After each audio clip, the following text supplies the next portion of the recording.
This is the After Party, live with Kim McAllister. Pick a couch, grab a drink, and settle into the conversation.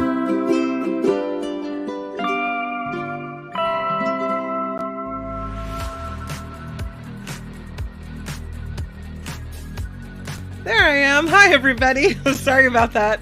Trying to get all my videos loaded. I have a lot of videos to play for you today. Weird. Usually it's a lot of pictures. Today, for whatever reason, it's a lot of videos. So thank you for joining me on the After Party Live. Please click the like button right out of the gate. Really appreciate that. And if you're here and you haven't subscribed, I'm really slowly working my way up to 2,000 subscribers. So please do that as well. Would absolutely love to count you as a subscriber on this show. So it is Travel Tuesday. We're going to some swimming holes and hopefully gear you up for a little bit of fun over the summer. Some places that maybe you might actually be able to go to as we take a look at some nice areas around California to take a little little chunky dunk, as it were. Good Mark Thompson show. I'm sorry to bid farewell to Hal Rudnick. He was a great co-host. Tomorrow I have another co-host, a new co-host that I haven't met before, but Mark says he's amazing. I believe him. If Mark likes him, so do I. His name is Phil Schumann, and he's a pretty famous news guy in the Southern California area. So Phil will be on with me tomorrow on the Mark Thompson show, and I hope you'll be there as well. Nikki Maduro's show at 10 o'clock, another bite-sized Nikki Maduro show for tomorrow. So, and then followed by the After Party Live. Thank you to everyone who contributes to all three shows, but specifically this show here on the After Party. It's because of you that I keep pushing forward and keep doing what I love. And I'm just so grateful for the opportunity to share it with you every day. All right, let's get into it. Why don't we? Because the first thing that I thought we could talk about is this rare bird that was found. This bird, you see him, the little blue guy? This is the first time that anyone has ever taken his picture in North America. So really, really rare to see this rare bird. And he was spotted on a beach in Oregon, of all places. And ornithologists say this is mind-blowing. Mind-blowing. The beach is Hug Point, like a kiss and a Hug Point. And they think this might be the first official images in North America of this rare blue rock thrush is the name of the bird. A blue rock thrush. So this man named Michael Sanchez was setting up his new camera. He was trying to capture a waterfall at Oregon's Hug Point right at sunrise when he saw this cute little blue bird hopping around. So he snapped a few pictures, said he didn't think much more of it.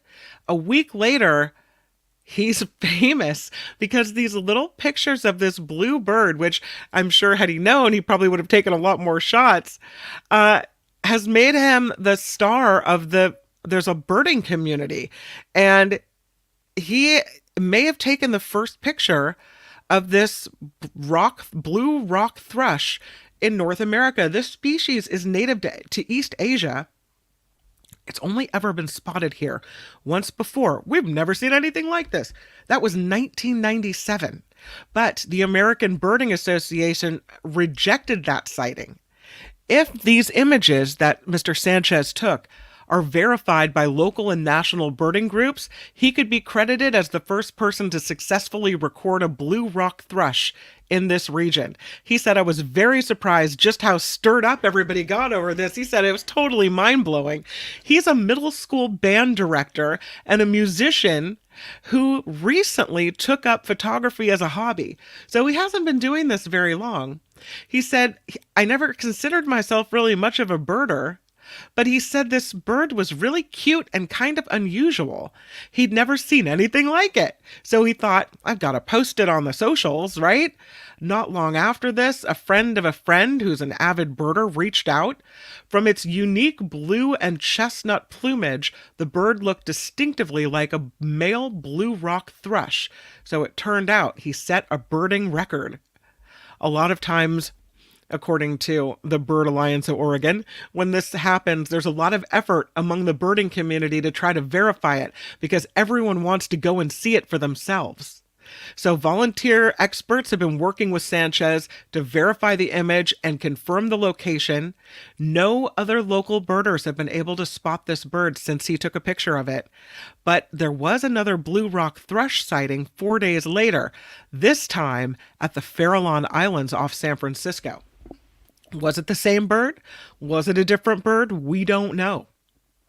But they think maybe it was the same blue rock thrush, but they weren't able to get a picture of it out at the Farallons in San Francisco. We know this bird is really far from home. Maybe it has faulty navigation, they say. Maybe it got lost and then trapped in a strong wind or hitched a ride on a ship. They don't know. Usually when these really rare birds that aren't native here turn up, it's because maybe they're seabirds, they're spotted far offshore, which is why this is a big story here, this little bird. He really is kind of chubby and cute, isn't he? Yeah, I like him. It's a reminder of how unexpected and fascinating birding can be. I guess I wouldn't have thought that it would be this, but now I'm intrigued. It's always neat for them, they say, to see how big the world is and how incredible these creatures are.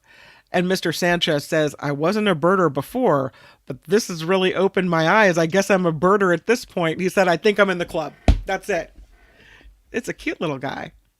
All right, now I have my video to show you because I saw this story yesterday, and because it was on video, I didn't get a chance to show it to you.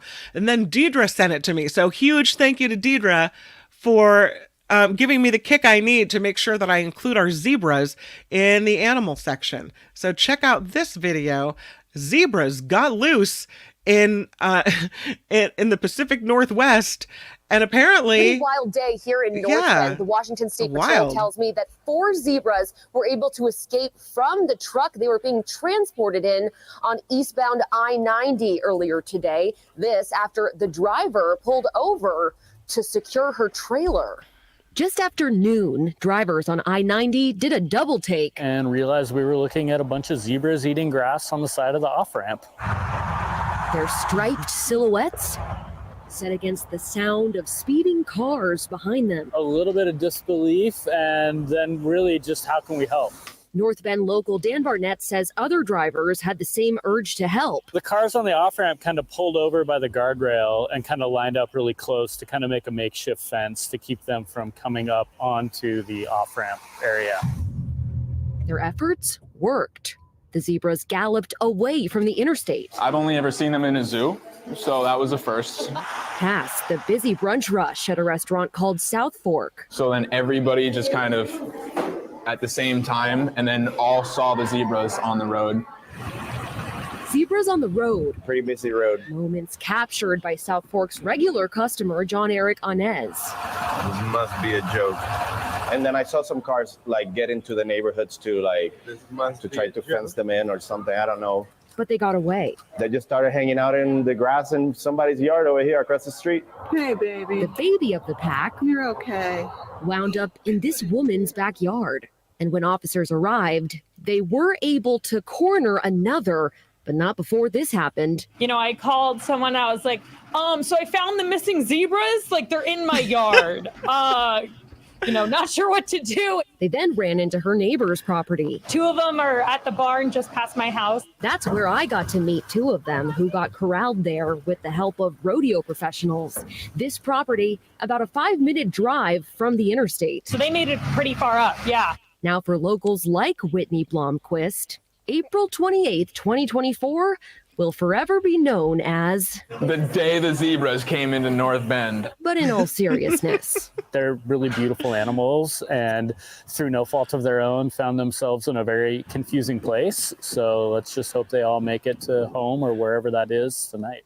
As for where the zebras are going, where they were coming from, and why, these are details we are still waiting on from authorities. But stay with King 5 as we monitor all of the details of this developing news story. Pretty crazy here in North Bend. Reporting in North Bend, I'm Maddie White.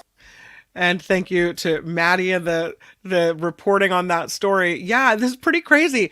I can't imagine driving down the street and seeing zebras running toward my car. So one of the comments on the Twitter post was, "It's a Jumanji come to life." So I'm glad those zebras were okay. That little baby zebra in that yard was kind of a heartbreaker. Man. Thank you for that story, Deidre. And Lori sent me a story that I wanted to present to you as well. It's really long and I can't play the whole thing, but there is a prison in, let me go back to it. I think it's Indiana. And the prison has a program called, the Forward program. It's a maximum security prison. It's the Pendleton prison in Indiana. And I have some words from one of the sergeants that's in charge of this program, where the prisoners there at this maximum security prison go in and help take care of cats. The cats eventually to be adopted out to their forever homes, but it gives them someone to take care of, teaches them how to take care of someone other than themselves. And so I thought it was worth sharing a bit of this with you as well. And then the cats profit from it so much. They're just the cats are just awesome.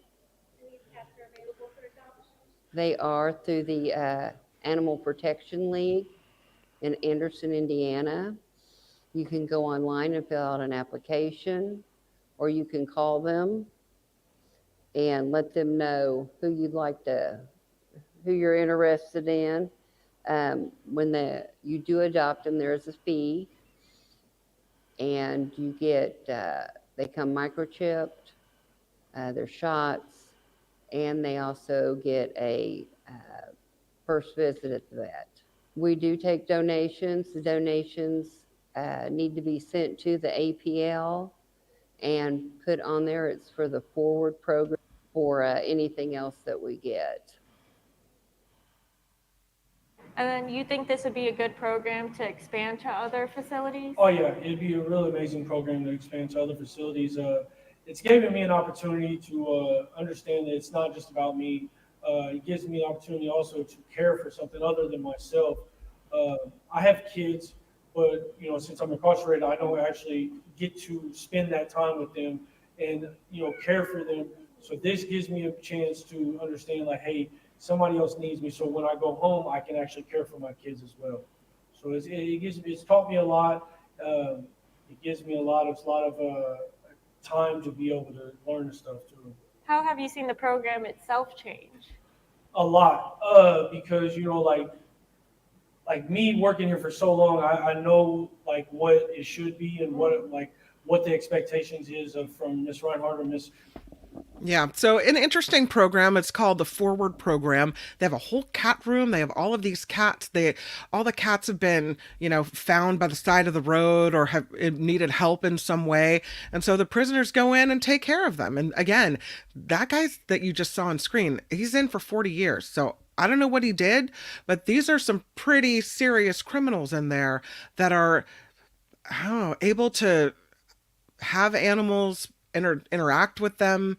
And maybe that'll soften them up a little bit. I don't know, but good story. And thank you, Lori, for sending it in.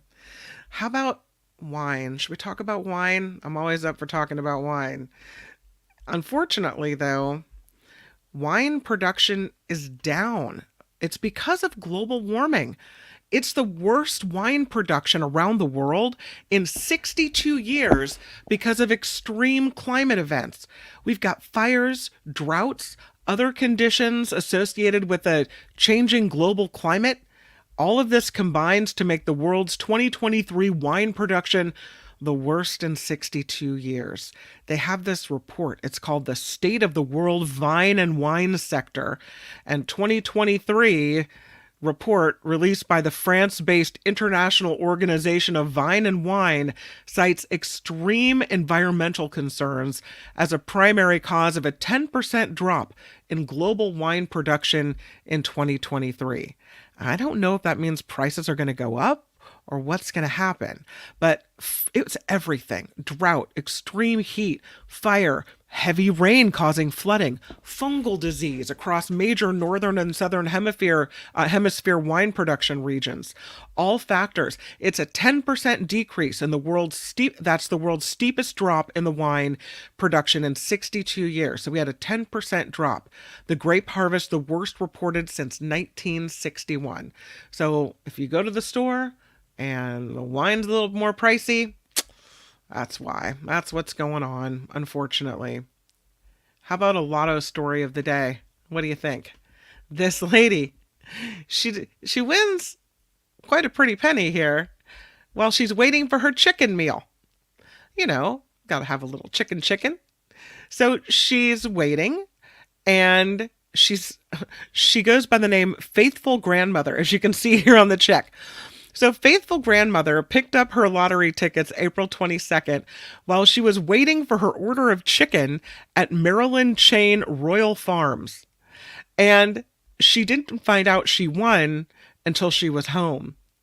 She wins $229,680 from a fast play lottery ticket that she bought out of a vending machine while she was waiting for her chicken to be done. Her daughter says she called me and said, I think I won the progressive jackpot. She was so calm. So she went to her mother's house to double check the $10 Casino Royale slot ticket and saw that, yes, her mother did indeed win. As far as what she's going to do with the winnings, Faithful Grandmother, not sure. She says she hasn't thought about it because she's still in shock. But she is going to enjoy life, she said. She's happy, she's grateful, and she'll probably help out her grandkids. So another great lottery story here on the After Party Live. We're going to have a crappy lottery story one time, you know, where things don't work out, right? How much have you lost playing the lottery? One of those stories. Here's a story about a record. This is a Nigerian chess champion who played for 60 consecutive hours and apparently won every single game played. That's right. I mean, I guess he deserves to win the chess championship then, right? Yeah, I think so too. Let's take a look at this video.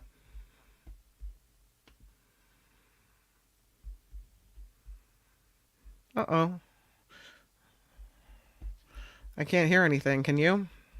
Nope. Maybe I did it wrong. I'm sorry, you guys. Hold on. Here it is. I got it. All right, now we're ready to rock and roll. A Nigerian chess champion set a new record tonight in Times Square.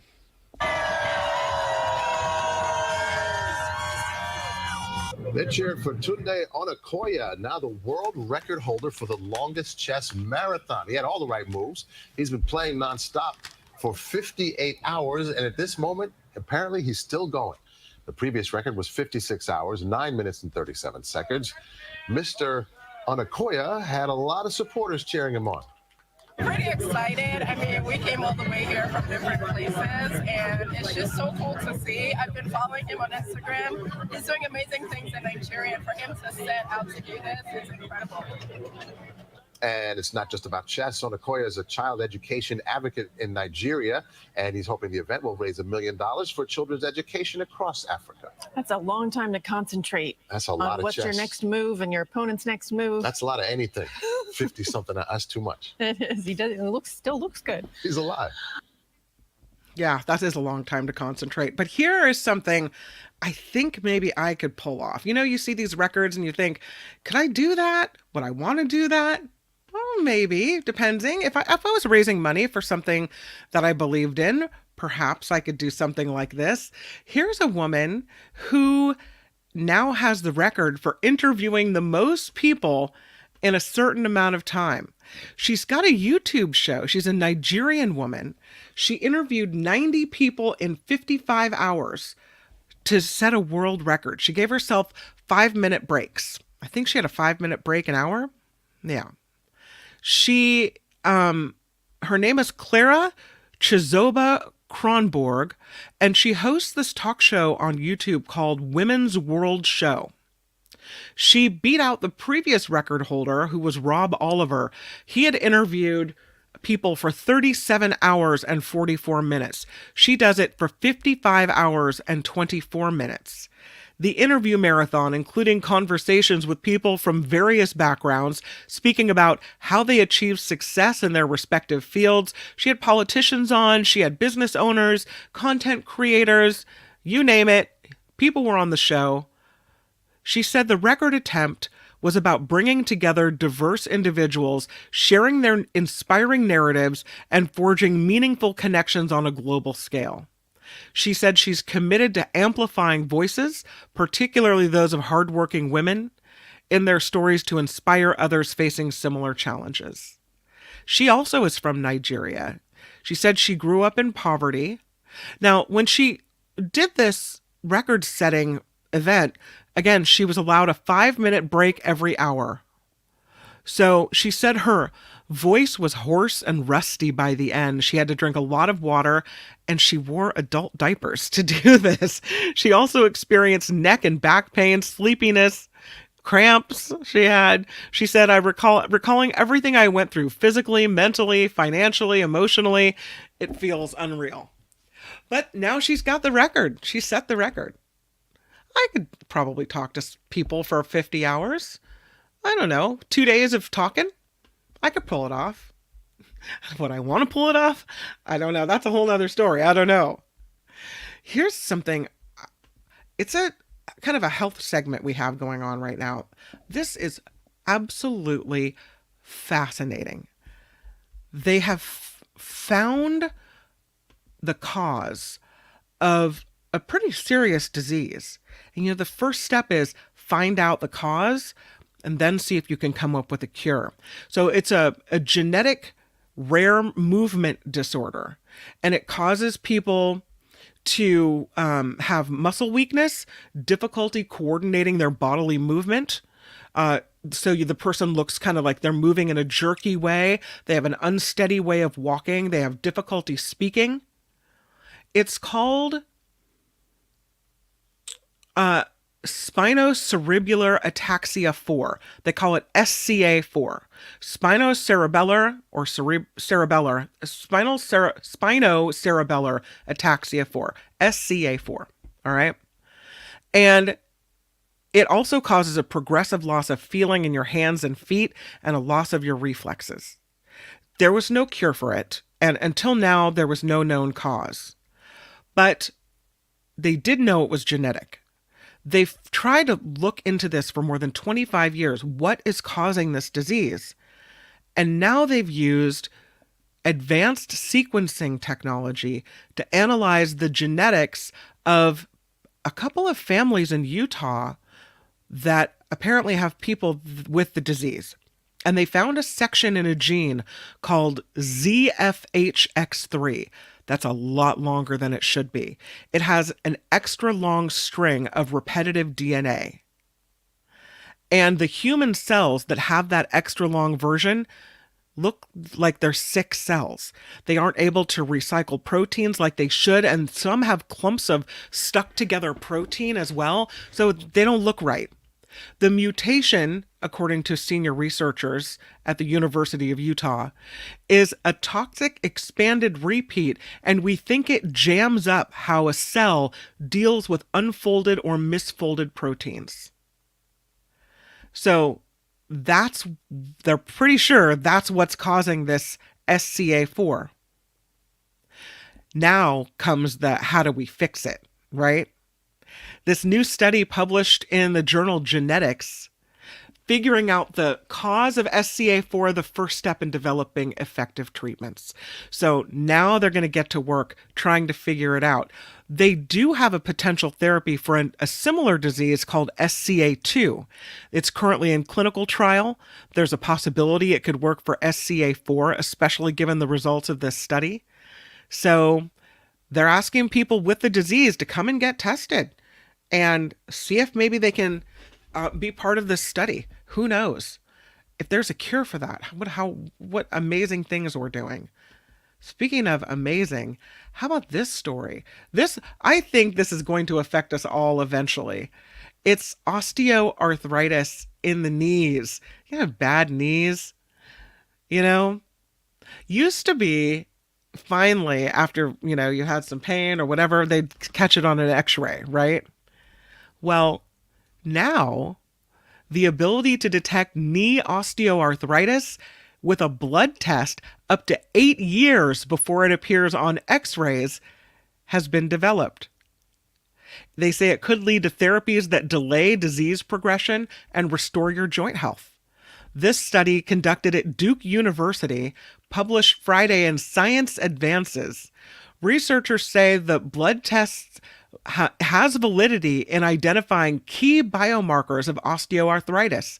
It could foretell the disease's development and progression. They say such a scientific advance would be of a higher caliber than the current diagnostic tools. Often they don't identify osteoarthritis until it's led to structural joint damage. The findings, they say, demonstrate that the disease process of osteoarthritis can precede symptoms and x-ray changes that we typically associate with the diagnosis. They get a head start on this. It represents a shift from the current thinking that osteoarthritis begins when an x-ray shows abnormalities, like a loss of cartilage, the formation of spurs, the thickening of bone between the cartilage layer, that type of thing. It's the most common form of arthritis. Osteoarthritis affects 32.5 million U.S. adults, most often in hands, hips, and knees, that according to the CDC. Pain, stiffness, swelling could limit function and lead to disability. So the study proved what researchers expected, that very early osteoarthritis is silent and is hiding in plain sight because cartilage tissue doesn't have nerves and can deteriorate early without giving off pain-related danger signals. So once an X-ray displays signs of osteoarthritis, the changes can be irreversible. The current treatments can only control the symptoms. But if they know ahead of time that you're headed this way, then they say it'll be easier to slow or stop the disease process if doctors can encourage patients to take preventative measures. Yay! This is great. The blood biomarker test, 74% accurate in predicting the progression of knee osteoarthritis, 85% accurate in diagnosing knee osteoarthritis. So, great. They're fine-tuning the test's predictive capabilities now. They looked at 200 white women in the UK, and half of them had a diagnosis of osteoarthritis.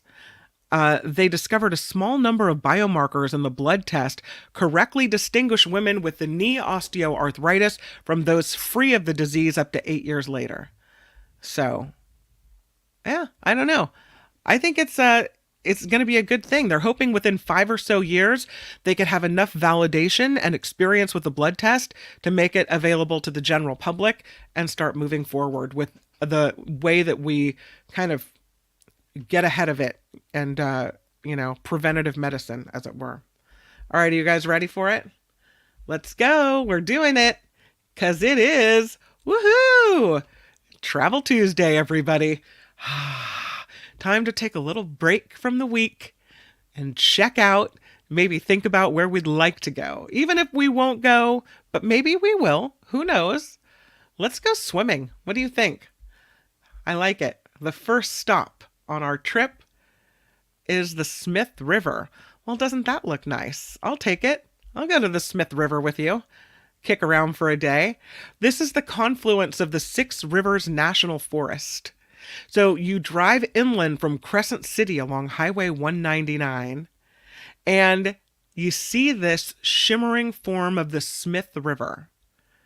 It is wild and scenic, the only major river system in California to flow freely and naturally without a single dam on its entire length. They say the water here is irresistible. Iridescent blues, greens, so clear you can watch shoals of native salmon and trout deep below the surface. The best swimming holes are around the confluence of the North and South Forks. Locals call the area Second Bridge, but the official name is Nels Christensen Memorial Bridge, and they say it's easily recognizable by the long rope swing that hangs from the arching span. The waters are relatively warm, shallow. They got a pebble beach there as the river bends downstream. And right behind the river is a beautiful evergreen forest, 300-foot giants of Jedediah Smith redwoods. Beautiful, at the Redwood State Park there. They think this region contains nearly half of all the remaining old-growth redwoods, coast redwoods in the world. So, beautiful. The best time to visit? Between June and October, so coming right up. Next, let's go to Kios Hot Springs in Bishop. Pretty nice. That looks like a nice day by the hot springs. Let's do that. Any trip to the Eastern Sierra, according to The Guardian, isn't complete without a soak in Kios Hot Springs. The Owens Valley Paiute call these springs Utu Utu Paya. It's a sacred site for bathing and healing and was once the center of a permanent Paiute village. This Bishop area has a lot of well-known natural hot springs. I guess, they talk about the case to be made for minimizing our impact on these wild places by visiting maintained facilities like this one. This is an Art Deco bathhouse, and it's hardly changed since it was built in 1919. Open air bathing, a mix of covered decks and sun lounges, painted in a cool mint. The water is really hot, about 130 degrees Fahrenheit.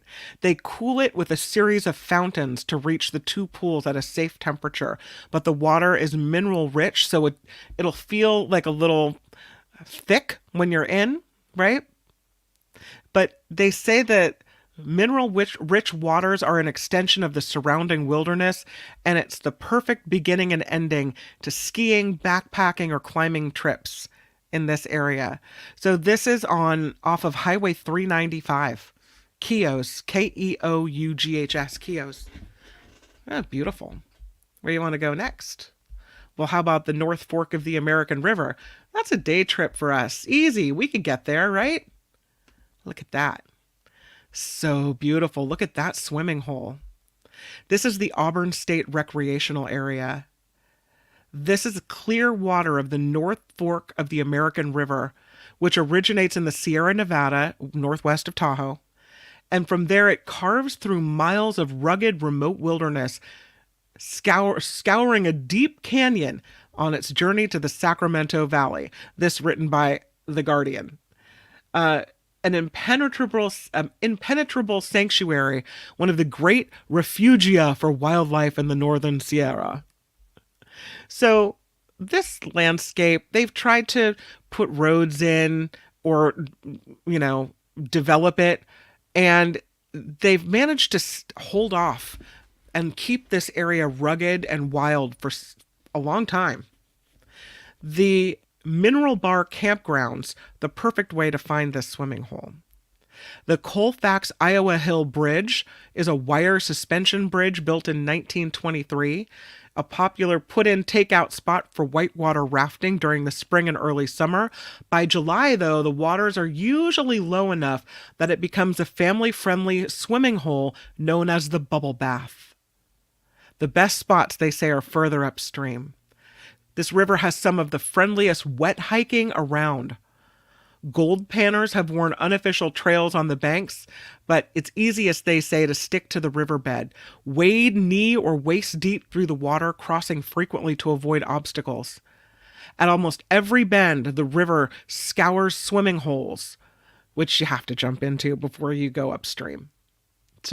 And then about a mile or so up ahead, you find this deep pool defined by large slabs of greenstone on all sides, enormous trout in the depths, flecks of sand or maybe gold, glinting. Sounds good. That's beautiful. Sounds kind of hard to find, maybe. You got to hike to this one. So maybe we'll just look at that on pictures. I don't know. How about this one? Look at that. It's really pretty. This is the Kauai River in Sequoia National Park. The granite majesty, the wildlife, the pristine water, and a fraction of visitors that you'll find in other places. This is all in Sequoia National Park. About 20 miles to reach the foothills to the town of Three Rivers, one of the steepest watersheds in America.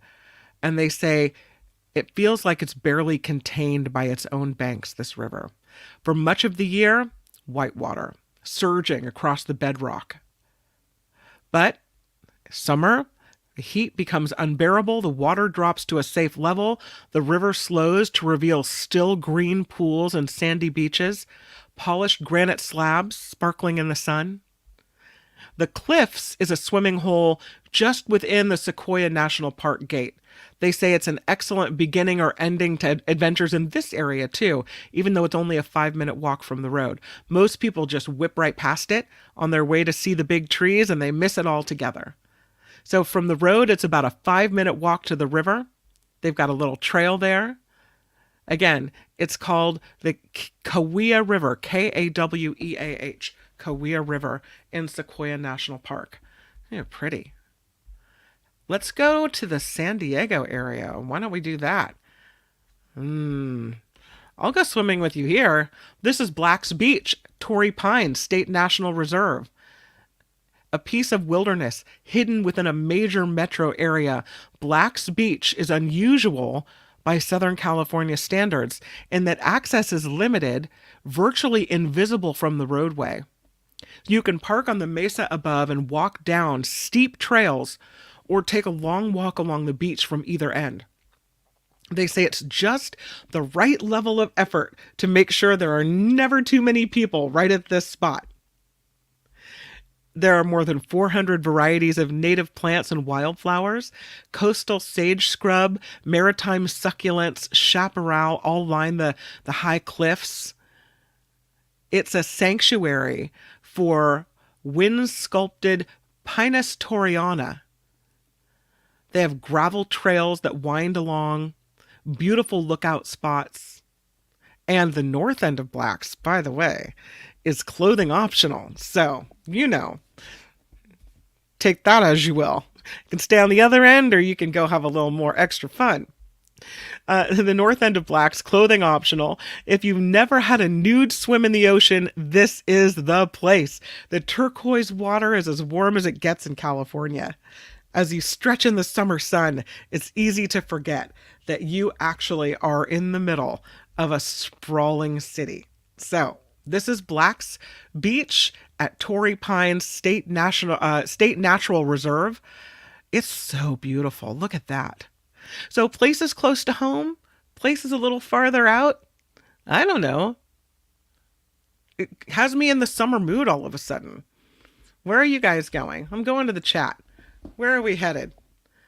Nudists. Woohoo!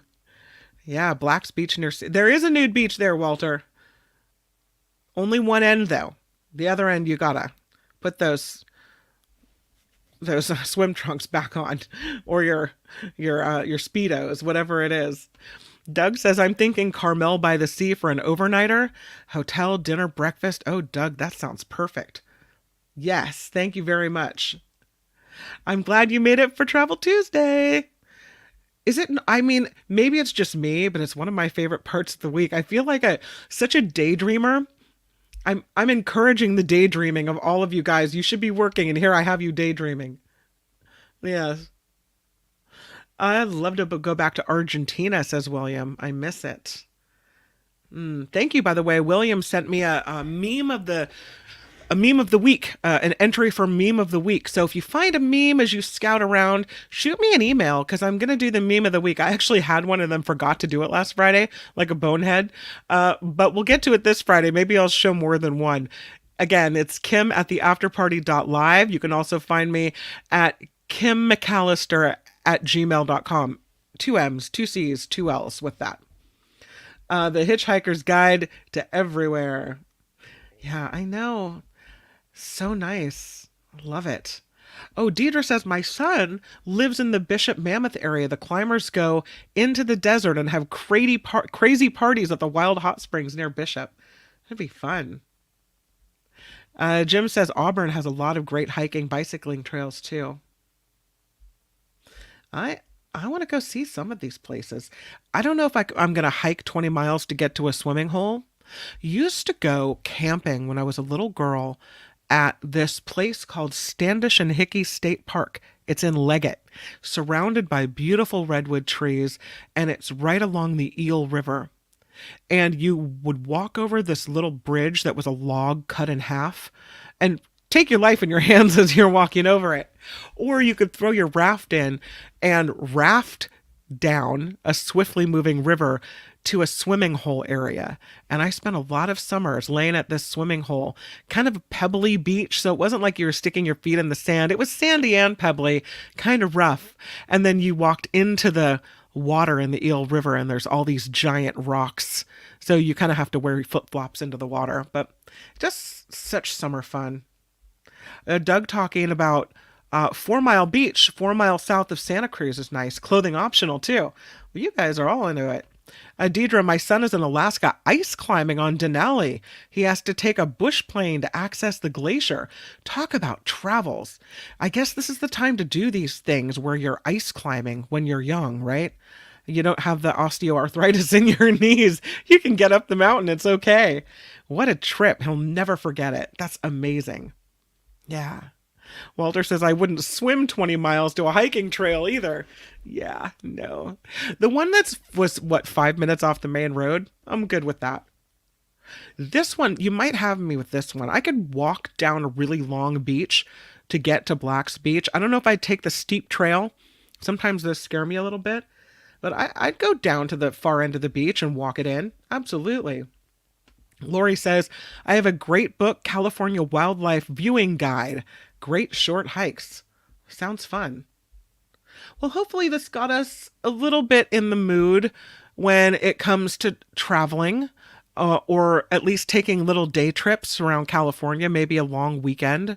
What's your favorite weekend getaway in California?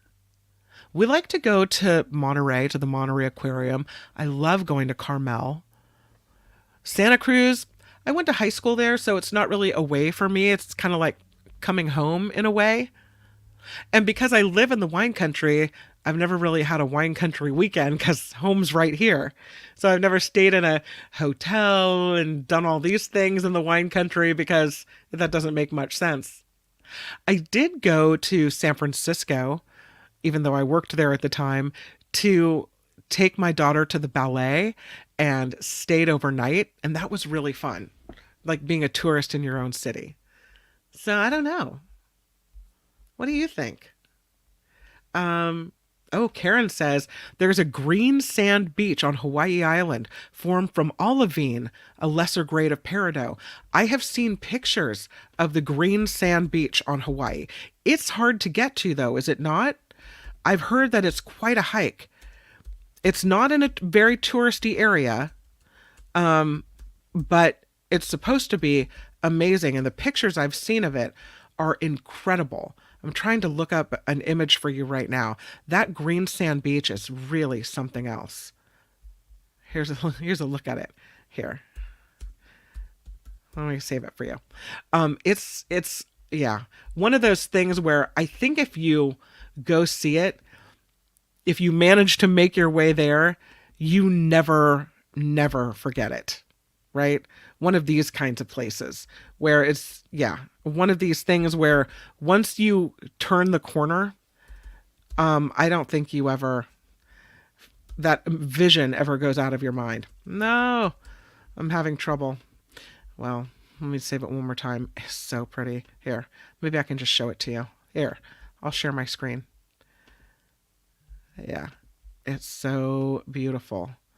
And now I have to take the San Diego picture down to show you this one. There it is. Yeah, green sand beach. So cool.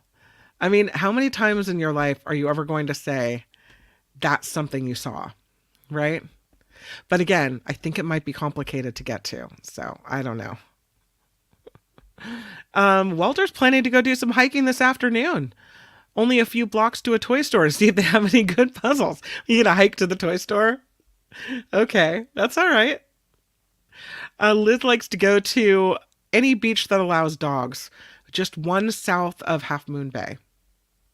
I think there must be a lot in Sonoma County because every time I go to a beach that's about maybe a half hour away from me out toward Bodega, there's always people with their dogs. Not off leash though. And I've seen enough stories where people jump into the water to save their animals that I always like to keep my dog on leash when we go anywhere. BW Rock says you can do an ATV or a helicopter to Mahana's Green Beach. It's the juxtaposition of the green sand and the blue water and the black rocks. So incredible. What a vision. Yeah. Mahalo for that. Appreciate it.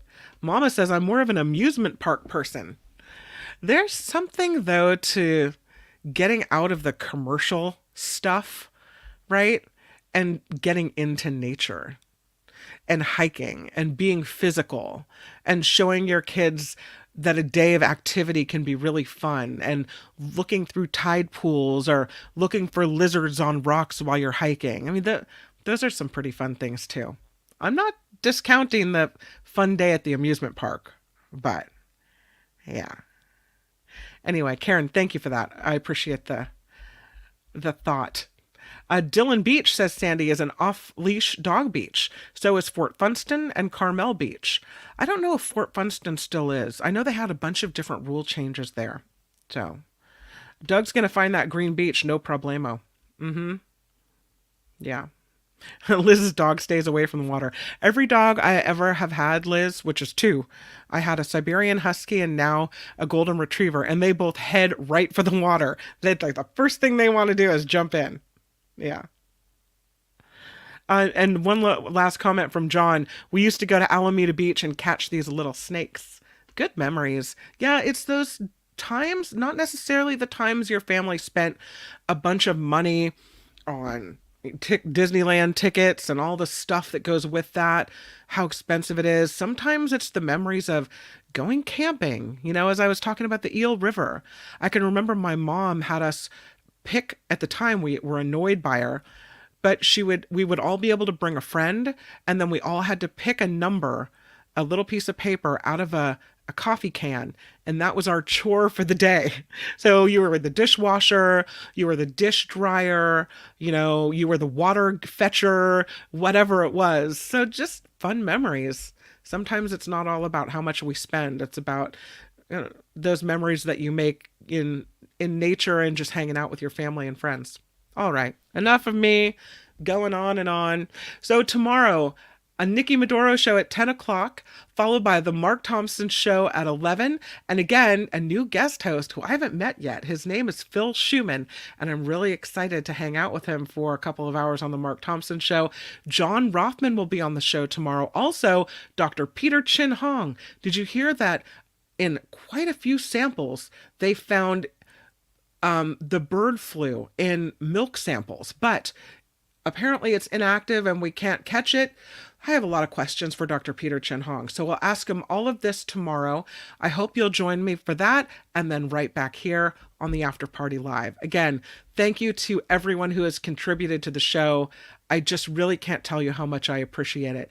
If you would like to submit a meme of the week, please do so. Again, Kim at theafterparty.live, Kim McAllister at gmail.com, 2 M's, 2 C's, and 2 L's. So, love to hear from you, and hopefully get your meme shown on Friday, the meme of the week. Until then, I hope you have a really great rest of your day. Make it a good one, and I'll see you right back here on the After Party Live. Bye, everyone. The After Party Live would like to thank the following contributors and viewers like you.